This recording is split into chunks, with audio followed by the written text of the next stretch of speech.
Fala, povo lindo! Tudo bem com vocês? Voltei para nossa terceira videoaula sobre a Revolução Russa.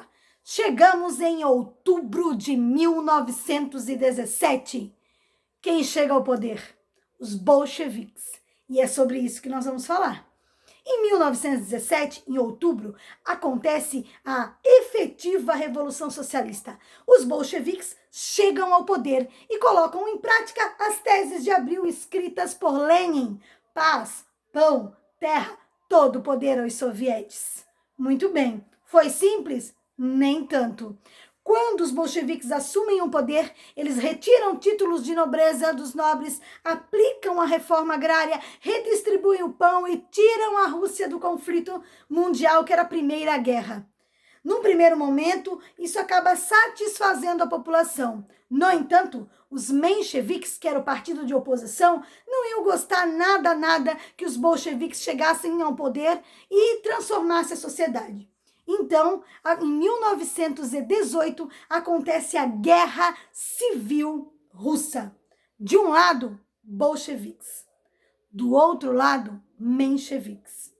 De um lado, o Exército Vermelho. Do outro lado, o Exército Branco, que apoiava a burguesia e os nobres que tinham sido destituídos do poder. Quem vence esse conflito? Você sabe? Os bolcheviques. Isso mesmo, de 1918 até 1921, acontece um verdadeiro massacre dentro da Rússia. A guerra civil foi altamente violenta. Além da violência, foi sanguinária. A população passou fome, a população sofreu muito mais. E ao final de 1921, ou ao final da Guerra Civil entre Exército Branco e Exército Vermelho, os bolcheviques que venceram esse conflito aplicam o chamado comunismo de guerra.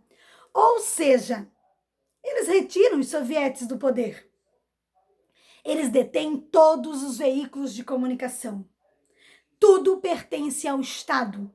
É a volta do autoritarismo, segundo o comunismo de guerra, para que não exista uma forma do socialismo ou do comunismo não se fazer presente ou para não ter oposição.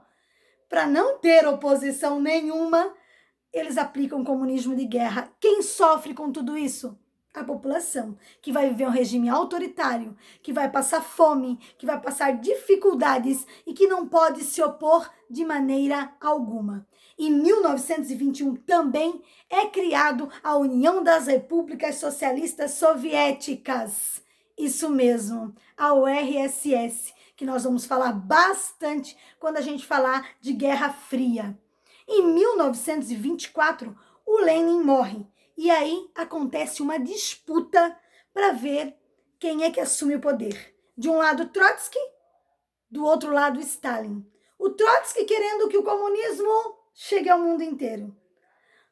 Já o Stalin querendo que o comunismo se aplique, se efetive dentro da União Soviética. Quem vence essa guerra aí é o Stalin, que chega ao poder e manda assassinar o Trotsky no México. Isso mesmo. E aí nós vamos ter uma outra parte dessa história, que é conhecida como stalinismo. Nós vamos ver isso na nossa próxima videoaula. Um beijo para vocês.